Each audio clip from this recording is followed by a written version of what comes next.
நடிகர் தனுஷ் இயக்கி நடித்துள்ள இட்லி கடை திரைப்படத்தின் ட்ரெய்லர் வெளியீட்டு விழா கோவை சரவணப்பட்டி பகுதியில் உள்ள புரோசோன் மாலில் செப்டம்பர் 20 மாலையில் நடைபெற்றது.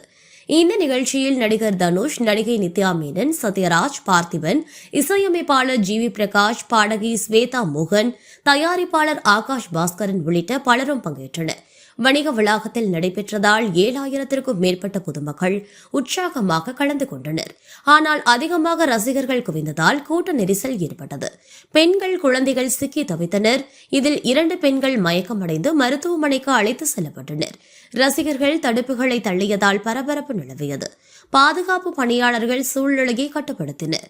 மேடையில் பேசும்போது தனுஷிடம் ஓடிவந்த ரசிகர் ஒருவர் அவரை கட்டிப்பிடித்ததால் பாதுகாப்பு பணியாளர்கள் அவரை அப்புறப்படுத்தினர். பின்னர் ரசிகர் மீண்டும் மேடைக்கு அழைத்து வரப்பட்டு புகைப்படம் எடுக்க அனுமதிக்கப்பட்டார். நிகழ்வில் பேசிய பார்த்திபன், 35 ஆண்டுகளாக சினிமாவில் இருக்கின்றேன். 4 பேரையே இயக்குநராக ஏற்றுக்கொண்டேன்.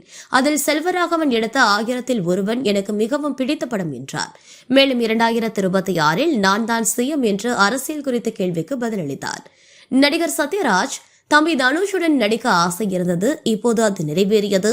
அவர் தேசிய விருது பெற்றவர். தமிழ், தெலுங்கு, ஹிந்தி சினிமாவிலும் கலக்கி வருகிறார். ஆங்கிலத்தை மரியாதையுடன் பேசும் ஊர் கோவைதான் என்று கூறினார். இசையமைப்பாளர் ஜி.வி. பிரகாஷ், இந்த படம் வெற்றி பெற வேண்டும் என்று கூறி தனுஷின் ஆடுகளம் பட பாடலை ரசிகர்களுடன் இணைந்து பாடினார். நடிகர் தனுஷ், என்னுடைய ரசிகர்கள் யாரையும் பார்க்காமல் போக மாட்டேன். அதில் எனக்கு கர்வமும் கௌரவமும் இருக்கிறது. ரிவ்யூவை நம்பாதீர்கள். நண்பர்கள் சொல்வதை கேட்டு படம் பாருங்கள். சினிமாவை பல தொழில்கள் நம்பி உள்ளன என்றார். மேலும் வடசென்னை அடுத்த வருடம் வருகிறது கண்ணா என்று ரசிகர்களுக்கு அப்டேட் கொடுத்தார். பின்னர் பாடகி ஸ்வேதா மோகனுடன் இணைந்து இட்லி கடை பட பாடலை பாடி ரசிகர்களை உற்சாகப்படுத்தினார்.